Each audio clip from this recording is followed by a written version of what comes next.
미 연방법무부는 인도계가 독점하고 있는 전문직 취업비자 발급에 차별과 사기 등 범죄 혐의가 있다고 보고 수사에 착수했습니다. 군사작전을 방불케 하는 대대적인 불법 체류자 체포작전이 다음 주 시카고에서 단행될 것으로 예고되고 있습니다. 미국이 $800 이하 소포에 대해 세금을 부과하지 않은 소액 소포 면세 제도를 영구적으로 폐지하겠다고 밝혔습니다. 7월 미 개인 소비 지출 물가가 연간 2.6% 상승해서 제자리에 9월 17일 기준금리 인하가 확실해지고 있습니다. 질병통제예방센터 CDC 국장의 전격적인 해임을 두고 정치권과 보건당국 내에서 거센 논란이 일고 있습니다. 시청자 여러분 안녕하십니까? 워싱턴 뉴스 투데이입니다. 트럼프 행정부가 인도계가 70% 이상 독점하고 있는 H-1B 전문직 취업비자 발급에서 차별과 사기 등 범죄 혐의가 있다고 보고 대대적인 수사에 착수했습니다. 연방법무부의 이번 수사에서는 H-1B 비자 소지자들에게 저임금을 주고 미국인들을 해고하는 차별 행위와 그에 따른 사기 신청을 중점 수사할 것으로 시사하고 있어 일대 지각 변동이 예고되고 있습니다. 미국의 H-1B 전문직 취업비자는 비자를 받자마자 그린카드를 신청할 수 있어 영주권으로 가는 징검다리 비자로 불리고 있는데 트럼프 행정부가 대대적인 수사와 전면 개편 작업에 돌입했습니다. 연방정부는 H-1B 비자에 대한 차별과 사기 혐의에 대한 대대적인 수사에 착수한 것으로 발표했습니다. 연방법무부의 수사에서는 미국 스폰서들이 외국 인력들에게 H-1B 비자를 받도록 한 다음 저임금을 지급하는 대신 고임금의 미국 태생 직원을 해고하는 차별 행위를 중점 포착해낼 것으로 미 언론들은 전하고 있습니다. 이를 위해 미리 계획하고 H-1B 비자를 신청하는 사기 신청을 파헤칠 것으로 미 언론들은 밝히고 있습니다. 트럼프 행정부의 대대적인 H-1B 비자 수사는 이 비자를 신청하고 발급하는 과정에서 차별, 사기 등 범죄 혐의가 범람하고 있다는 지적이 잇따르고 있기 때문으로 보입니다. 하워드 러트닉 상무장관은 팍스뉴스와의 인터뷰에서 H-1B 비자 제도의 일대 개편을 밝히다가 사회자가 완전 사기라고 지적하자 테러블, 끔찍하다고 응답했습니다. 러트닉 상무장관은 미국민들의 평균 연봉이 7만 5천 달러인데 비해 H-1B 비자 소지자들의 평균 연봉은 6만 6천 달러로 큰 차이가 난다며 그것 때문에 H-1B 비자 제도를 전면 개편하려는 것이라고 설명했습니다. 론 디샌티스 플로리다 주지사는 H-1B 비자는 완전 사기가 횡행하고 있다고 비판했습니다. 트럼프 행정부는 H-1B 비자를 인도가 독점하고 중국이 많이 받고 있는데 악용되고 있다는 판단을 하고 있는 것으로 해석되고 있습니다.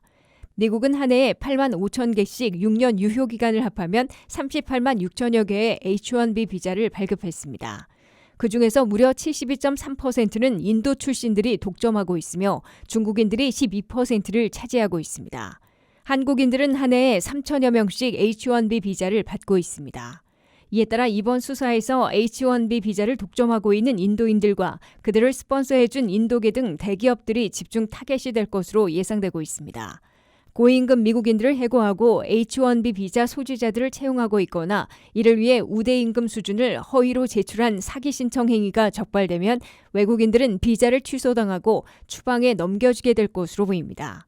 이들을 스폰서해준 미국 고용주들은 H-1B 비자 신청 자격을 상실하는 것은 물론 엄청난 벌금과 징역형까지 처해질 것으로 경고되고 있습니다.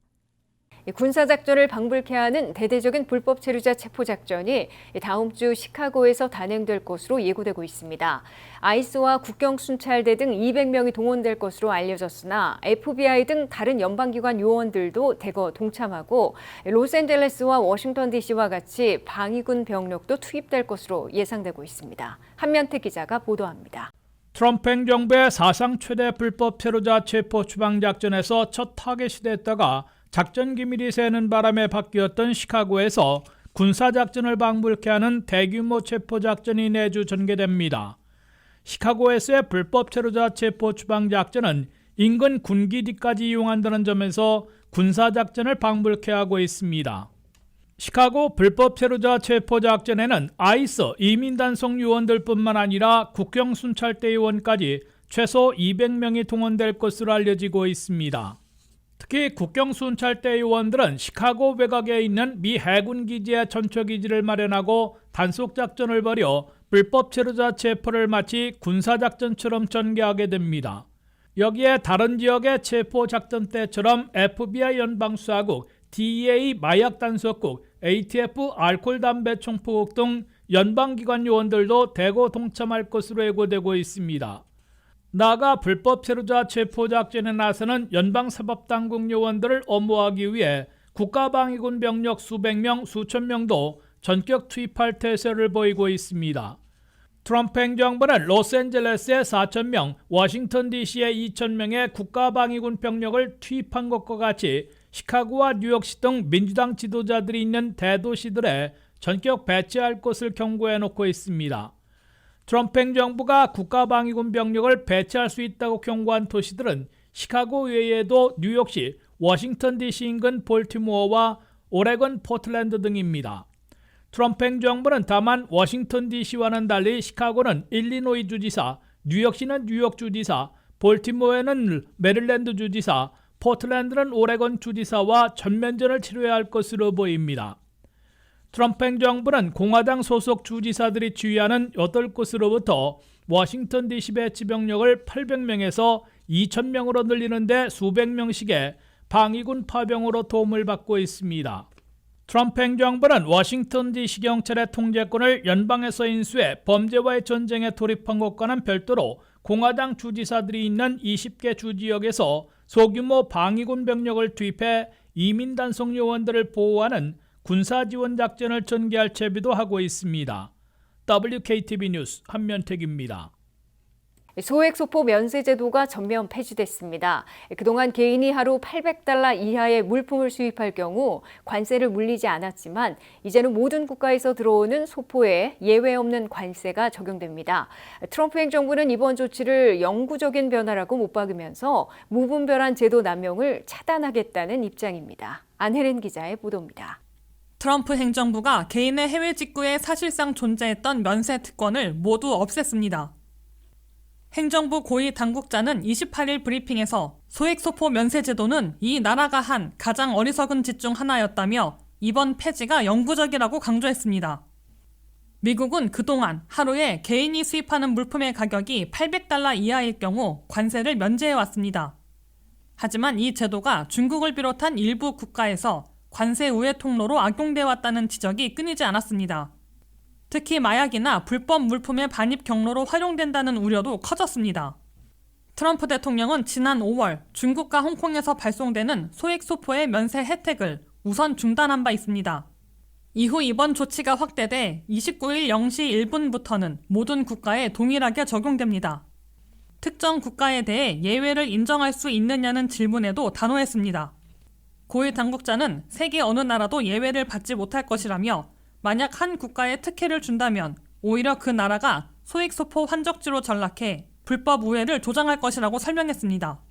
앞으로는 $800 이하의 소액소포에도 발송 국가별 관세율이 그대로 적용됩니다. 다만 6개월간의 계도 기간 동안은 예외적으로 건당 일정액의 관세를 부과할 수 있습니다.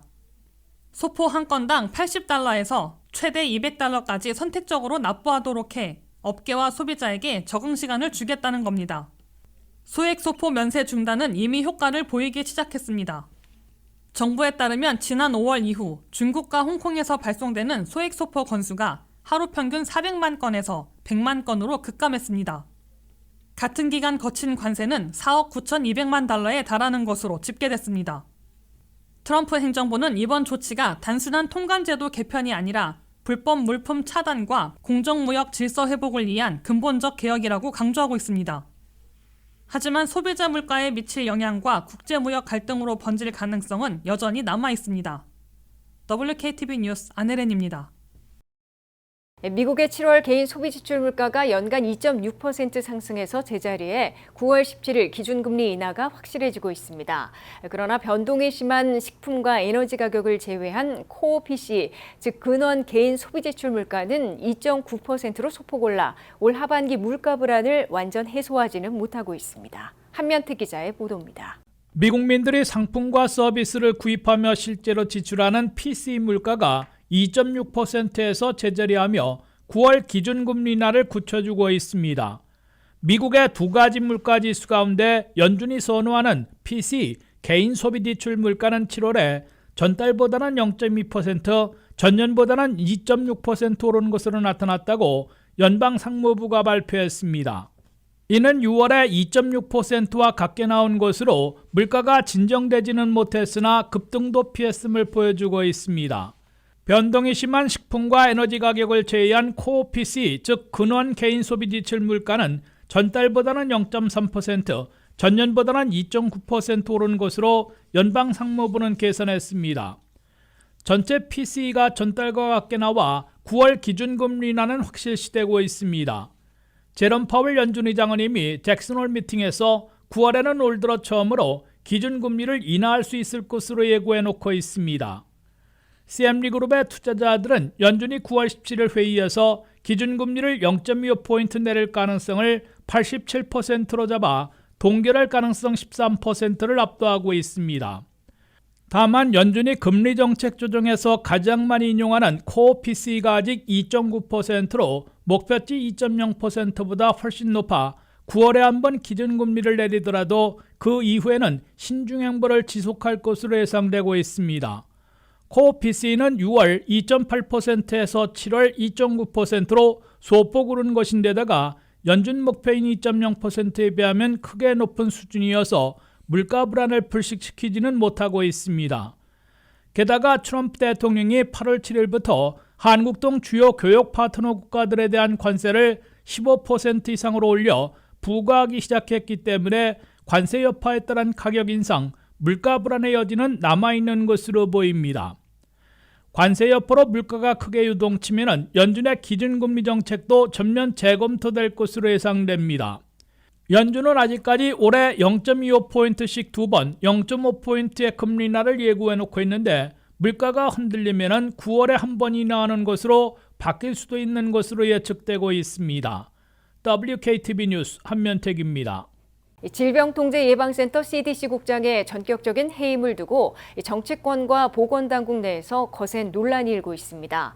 트럼프 행정부와 로버트 케네디 주니어 보건복지부 장관은 CDC의 개혁, 개편을 주장하고 나선 가운데 CDC 내부에서는 과학적 근거를 무시한 정치적 결정이라며 강하게 반발하고 있습니다. 안혜린 기자의 보도입니다.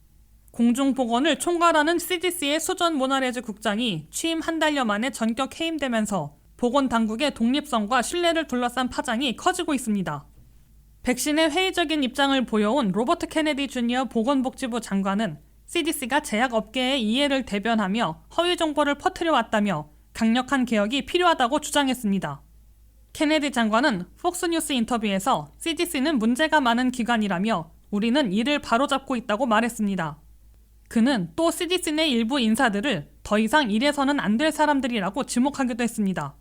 하지만 모나레즈 국장은 이러한 요구에 맞서 비과학적이고 무모한 지시를 따를 수는 없다며 해임에 반발했습니다. 그녀의 변호인단은 정치적 의제를 따르느니 국민을 지키겠다는 입장을 밝혔습니다. 리처드 베서 전 CDC 국장 대행 역시 모나레즈 국장이 불법적이고 과학을 거스르는 요구를 받았다고 전해왔다며 그녀를 두둔했습니다. 백악관은 모나레즈 국장이 일단 사퇴 의사를 밝혔다가 이를 번복하자 대통령이 해임을 결정했다고 설명했습니다. 백악관 대변인은 트럼프 대통령은 자신의 미션에 동조하지 않는 사람을 해임할 권리가 있다며 케네디 장관을 적극 옹호했습니다. 논란은 지난 6월 케네디 장관이 CDC 산하 예방접종 자문위원회 위원 17명을 전원 해임하면서 예고된 바 있습니다. 새로 임명된 위원들 가운데는 백신 반대론자들이 포함돼 있으며 이들은 내달 코로나19와 B형 감염, 홍역, 풍진, RS 바이러스 등 주요 백신 접종 공고안을 논의할 예정입니다. 전문가들은 CDC의 권고 체계 자체가 흔들릴 수 있다고 우려하고 있습니다. 실제로 CDC를 떠난 전직 고위 관계자들은 과학적 리더십을 잃는 순간 CDC는 끝이라며 강한 위기감을 드러냈습니다. 일부 사임한 의사들은 히포크라테스 선서를 지키기 위해 CDC를 떠날 수밖에 없었다고 밝혔습니다. 정치권에서도 반발이 확산되고 있습니다. 공화당조차 의원회 차원의 감독이 필요하다고 밝혔고 청문회 개최를 요구하며 이번 해임을 터무니없다고 비판했습니다. 모나레즈 국장 해임은 미국 공중보건 시스템의 독립성과 과학적 판단이 정치적 이해관계에 흔들리는 것 아니냐는 우려를 낳고 있습니다. 9월 예정된 예방접종 자문위원회 회의 결과에 따라 논란은 더욱 증폭될 것으로 보이고 있습니다. WKTV 뉴스 안혜린입니다. 이상으로 워싱턴 뉴스투데이를 마치겠습니다. 시청해주신 여러분 고맙습니다.